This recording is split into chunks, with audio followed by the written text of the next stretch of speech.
நம்ம சேனலை சப்ஸ்கிரைப் பண்ணுங்கள், ஷேர் பண்ணுங்கள், கமெண்ட் பண்ணுங்கள். 100 ஆண்டுகளுக்கு பின் சிம்மத்தில் உருவாகும் சக்தி வாய்ந்த யோகம். அது பார்க்கும் பொழுது கிரகங்களின் நிழல் கிரகமாக கருதப்படுபவர் கேது. இந்த கேது சிம்ம ராசியில் பயணித்து வருகிறார். அதே சமயம் கிரகங்களின் தலைவனாக கருதப்படுறவர் சூரியன். இந்த சூரியன் தற்போது தனது சொந்த ராசியான சிம்ம ராசியில் பயணித்து வருகிறார். இந்த நிலையில் ஆகஸ்ட் 30ஆம் தேதி கிரகங்களின் இளவரசனாக கருதப்படும் புதன் சிம்ம ராசிக்குள் நுழைய உள்ளார். இதனால் சிம்ம ராசியில் கேது, சூரியன் மற்றும் புதனின் சேர்க்கை நிகழ உள்ளது. இந்த சேர்க்கையின் காரணமாக திரிகிரக யோகம் உருவாக உள்ளதுங்க. இந்த 3 கிரகங்களின் சேர்க்கையால் உருவாகும் யோகமானது சுமார் 100 ஆண்டுகளுக்கு பின் நிகழ்வதாக கூறப்படுது. ரிஷபம், கார்த்திகை 2, 3, 4ஆம் பாதம். அதை பற்றி பார்க்கும் பொழுது நினைத்ததை சாதிக்கிறதுல உறுதியாக இருக்கும். நீங்கள் சிறந்த ஒரு முன்னேற்றமான மாதம்தான். 4ஆம் இடத்தில் கேந்திர பலத்துடன் ஆட்சியாக சஞ்சரிக்கும் சூரியன் உங்கள் முயற்சிகளை எல்லாம் வெற்றியாக்குவார்.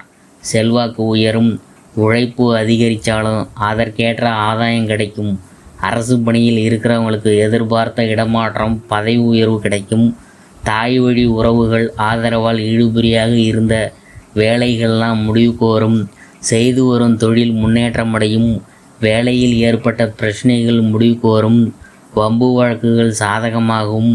ராசிநாதன் சுக்கிரனின் சஞ்சாரம் சாதகமாக இருக்கிறதுனால வரவு அதிகரிக்கும். புதிய இடம், வீடு, வாகனம் வாங்கும் முயற்சியெல்லாம் வெற்றியாகும்.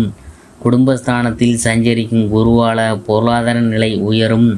கணவன் மனைவிக்கிடையே ஏற்பட்ட பிரச்சனைகள் முடிவுக்கு வரும். கொடுத்த வாக்கை காப்பாற்றுவீங்க. கடன்கள் அடைபடும் என்றாலும் பூர்வ புண்ணிய ஸ்தானத்தில் செவ்வாய் சஞ்சரிக்கிறதுனால பிள்ளைகள் நலனில் அக்கறை செலுத்துவது நல்லது. பூர்வீக சொத்தில் பிரச்சனைகள் தலை காட்டும். உங்களுக்கு புதனின் சஞ்சாரம் சாதகமாக இருக்கிறதுனால கலைஞர்களுக்கும் வியாபாரிகளுக்கும் புதிய ஒப்பந்தம் கிடைக்கும். பணப்புழக்கம் அதிகரிக்கும். பரிகாரம் அதிகாலையில் சூரியனை வழிபட்டிங்கன்னா வாழ்வில் வளம் உண்டாகும்.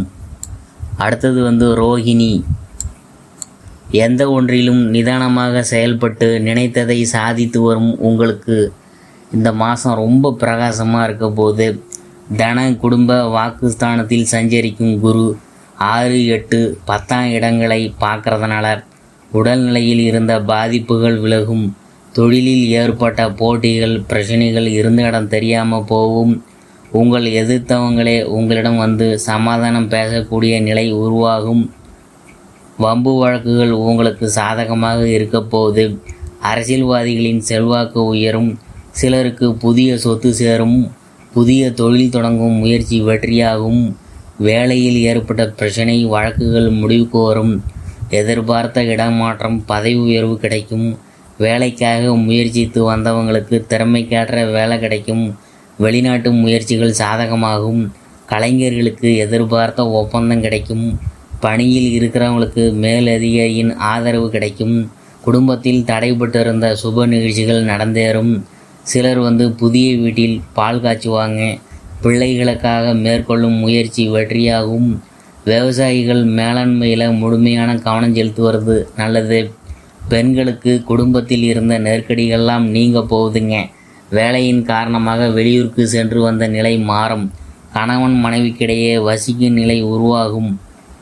சிலர் வியாபாரிகளுக்கு ஆதரவு கூடும். பரிகாரம் காமாட்சி அம்மனை வழிபட்டிங்கன்னா எடுக்கின்ற முயற்சிகள் யாவும் வெற்றியாகும். அடுத்தது நாம் பார்க்க போகிறது மிருகசீரிடம் 1, 2ஆம் பாதம். அதை பற்றி தான். துணிச்சலையும் தைரியத்தையும் இயல்பாகவே கொண்டு வாழ்வில் முன்னேற்றம் அடைந்து வரும் உங்களுக்கு இந்த மாதம் ரொம்ப சிறப்பாக இருக்க போகுது. தைரிய வீரிய பராக்கிரம காரகனான செவ்வாய் மாதம் முழுவதும் பூர்வ புண்ணிய ஸ்தானத்தில் சஞ்சரிக்கிறதுனால பூர்வீக சொத்தில் எதிர்பாராத பிரச்சனைகள், வம்பு வழக்குகள் உருவாகலாம். பிள்ளைகளாலும் சில சங்கடங்களை சந்திக்க வேண்டியதாக இருக்கும். என்றாலும் குரு பார்வை சத்ரு ஜெயஸ்தானத்துக்கு கிடைக்கிறதுனால எந்த பிரச்சனை ஏற்பட்டாலும் உங்களுக்கு சாதகமாக மாறும். மாதம் முழுவதும் ராசிநாதன் சுக்கிரனின் சஞ்சாரம் சாதகமாக இருக்கிறதுனால தேவைக்கேற்ற வருமானம் வரும், பணப்புழக்கம் அதிகரிக்கும், வியாபாரம் தொழில் முன்னேற்றம் அடையும், பொன்பொருள் சேர்க்கை இருக்கும், கணவன் மனைவிக்கிடையே ஏற்பட்ட பிரச்சனைகள் முடிவுக்கு வரும், உறவினர் மத்தியில் செல்வாக்கு உயரும். குரு பகவானின் 8, 10ஆம் இட பார்வையால் புதிய முயற்சிகள்லாம் வெற்றியாகும். வேலையில் ஏற்பட்ட நெருக்கடியெலாம் நீங்க போகுது. திடீர் அதிர்ஷ்ட வாய்ப்புகள் உங்களை தேடி வரும். உங்கள் செல்வாக்கு எல்லா இடத்திலும் உயரும். அரசியல்வாதிகளுக்கு ஏற்பட்ட நெருக்கடிகள் நீங்கும். தலைமையின் ஆதரவு கிடைக்கும். வயசானவங்களுக்கு உடல் பாதிப்புலாம் விலக போகுது. சுறுசுறுப்பாக நீங்கள் நடப்பீங்க. மாணவர்களுக்கு படிப்பில் அக்கறை அதிகரிக்கும். பரிகாரம் என்னன்னு பார்க்கும்பொழுது முருகப்பெருமானை வழிபட்டிங்கன்னா வாழ்வில் சுபிட்சம் உண்டாகும்.